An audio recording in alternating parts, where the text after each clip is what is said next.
Hey guys, thanks for watching. Thanks for listening. This is your host, Thomas Sari from On the Hot Podcast. Today, this would be episode 180 for you guys today. Of course, this episode is going to be coming out on all four of our platforms, our Instagram account, our Facebook account, our YouTube account, and our Apple Podcast account. So let's go ahead and dive into the first segment of this week's episode. This will be an all-out NFL episode for you guys. But starting off with the first segment, I'll be sharing my NFL Week 9 summary. So I'll be going over the best games, in my opinion, from Week 9, covering my game summary from each and every single game that stood out to me the most during Week 9 of the NFL season. So starting off with game number 1, it was the Baltimore Ravens humbling the Denver Broncos 41-10. Now, this was a huge marquee victory for the Baltimore Ravens, humbling and dominating the Denver Broncos 41-10 at home at the bank. Now, their offense, the Baltimore Ravens offense, dominated, and they dominated one of the best defenses in the National Football League, that being the Denver Broncos defense. Now, Lamar Jackson had a pretty good game. He went 16 for 19 passing, 280 yards passing, 3 passing touchdowns, and had a perfect passer rating of 158.3. Then I'm looking at Derrick Henry. Derrick Henry was incredible, of course, running the football, 106 rushing yards, 2 rushing touchdowns, scored his 100th touchdown in the ball game, and already has over 1,000 yards rushing. Could we be seeing another 2K season at 2,000 yards rushing at the running back position? But I also will say that other than Bo Nix catching that passing touchdown, the Broncos defense looked very lackluster in this ball game, and the Baltimore Ravens did a pretty good job keeping them out of the end zone, only allowing 10 points during the ball game. So I have to say this was a big win for the Baltimore Ravens this weekend in the NFL. Now, the next game was the Atlanta Falcons. The Atlanta Falcons defeated the Dallas Cowboys 27-21.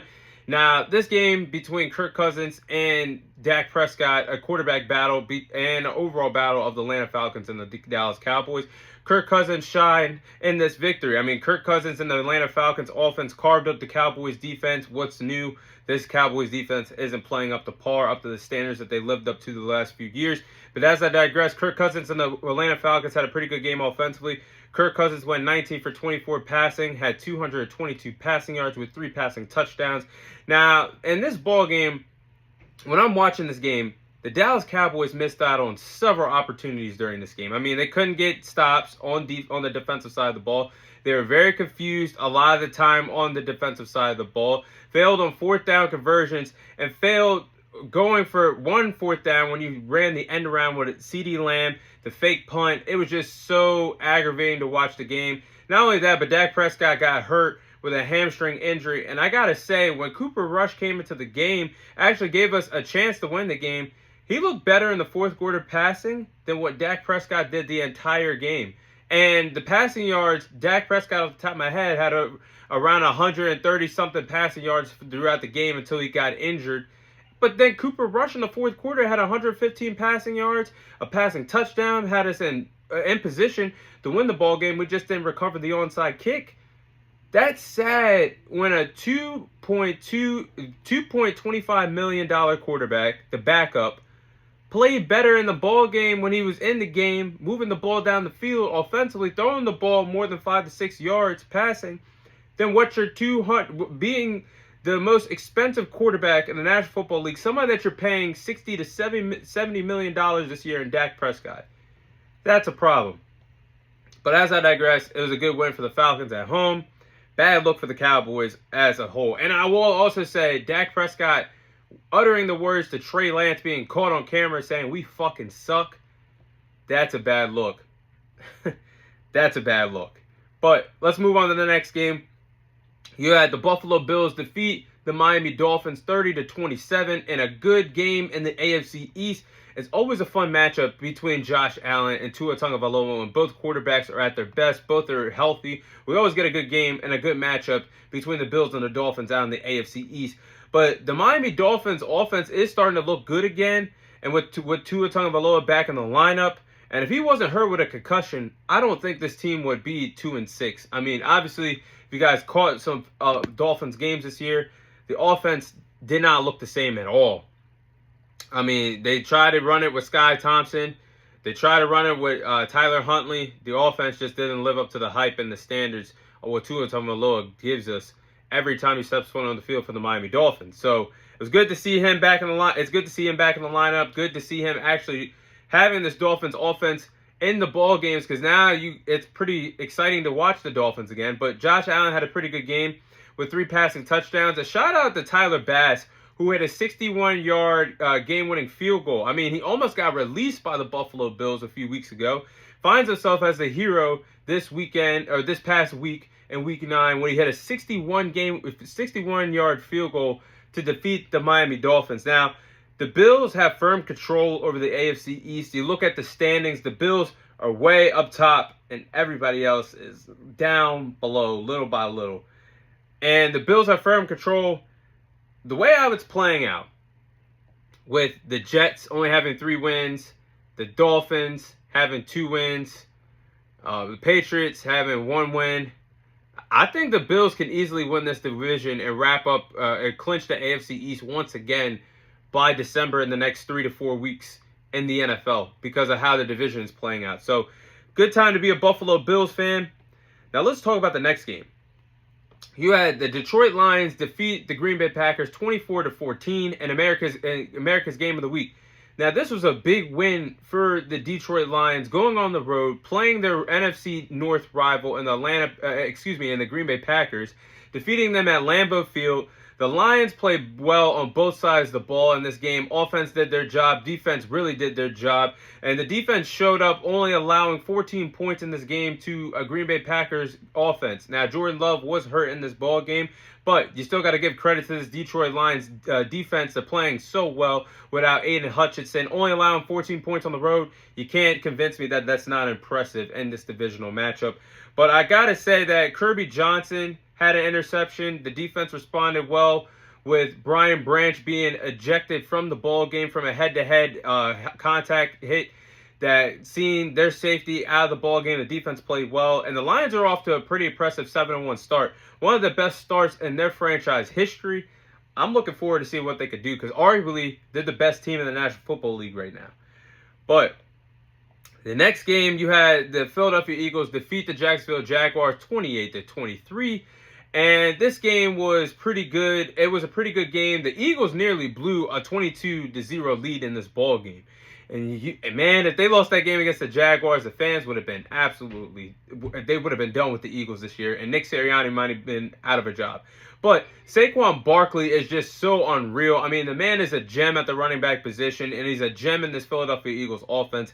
He had a total of 159 rushing yards, 40 receiving yards, 2 touchdowns total in the ball game, and he had that reverse hurdle. I've never seen that at any level of football. I'm talking about Pop Warner, high school football, college football, NFL. I've never seen someone hit a reverse hurdle until Saquon Barkley did it. Madden, EA Sports, that better be in the trailer for Madden 2020 or for Madden 26 next year. But man, the Jaguars, I give them a lot of credit for rallying back into the game. And when Trevor Lawrence had a chance to go out there and have a game-winning drive, it was spoiled because he threw an interception that was picked off by Nakobe Dean in the corner of the end zone, which spoiled Doug Peterson's return back to Philadelphia. That was one hell of a game. And I also got to say that Devontae Smith, amazing touchdown grab, also caught my eye as one of the best plays of the weekend. So, Eagles, pretty good. I mean, it's obviously a 2-team race in the NFC East between them and the Commanders, so we'll see how that plays out in the next few weeks.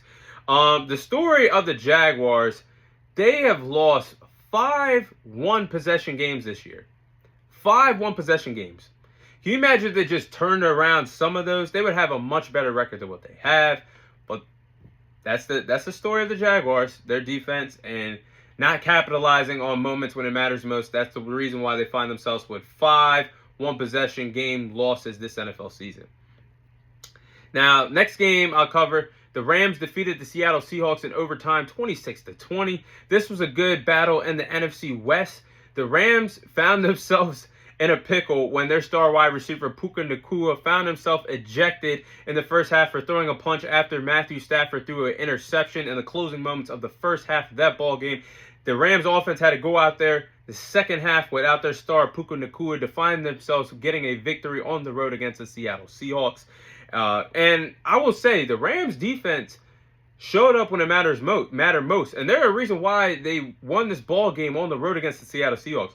They forced Geno Smith to throw not one, not two, but 3 interceptions. And they had that impressive 103-yard pick six to help them get in position to win this game. So I got to give my credit to the Rams defense for showing up and being a reason why. And Matthew Stafford obviously had a game-winning drive in OT, throwing that touchdown pass to Robinson.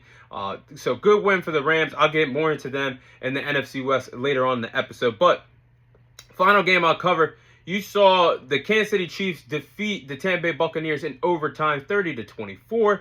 Now, the Chiefs remain undefeated, 8-0, the only undefeated team left in the National Football League this year after picking up a big victory at home against the Tampa Bay Buccaneers on Monday Night Football. Now, their new toy, their new gadget in the offense, DeAndre Hopkins, stepped up big for the Kansas City Chiefs. He's going to have a big role moving forward. He had a total of 8 catches for 86 receiving yards, 2 passing touchdowns. He had that crazy catch in triple coverage. I don't know how Patrick Mahomes floated that ball into triple coverage, and I don't know how DeAndre Hopkins held on to that ball, snagged it down to have a big catch to put them in the red zone. But shout out to DeAndre Hopkins. He also helped me win my fantasy game this week. But Travis Kelce also played a big role in this win. 14 catches, 100 receiving yards as well. The Chiefs are finding success to find a way to win games. They're running the ball effectively with Kareem Hunt, the veteran running back, being back in town. Isaiah Pacheco is still on IR. They're finding a way to run the ball well. They're finding a way to have success on offense with Patrick Mahomes having his worst year stat-wise in his NFL career thus far. But I give Baker Mayfield a lot of credit for hanging around this ball game with Mike Evans and Chris Godwin being on the bench and being out for this ball game. They still found a way to get this game into overtime. The running game was pretty good for Tampa Bay. The defense played the best they could, but it was too much for them to overcome, with the Chiefs picking up a big victory on Monday Night Football. But those are my thoughts on NFL Week 9. Those are games. That's my NFL Week 9 summary and the tournament events that stood out to me the most.